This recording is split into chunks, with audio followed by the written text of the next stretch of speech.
Pag yung tawa na, madidistract yun. Busy talaga, busy. Sa buhay niya. Palagi mong tandaan na mahal na mahal kita. You are my biological sister. Tandaan mo yan. Di ba rin sa dilim yung pinag yung nakaraan?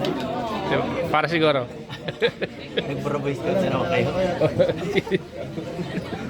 Yung iba naman, iba yung fan. Iba yung mga ito. Mga iba. Ako sa kumbaga ko. Sa gamo-gamo sa kasali ka mo.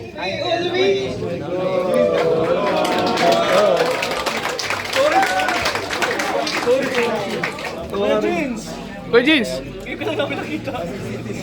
Bro, yung putit hindi ka na ano. Bro,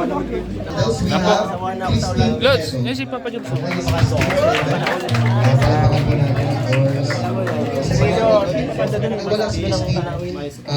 Ay, mga pa na ano.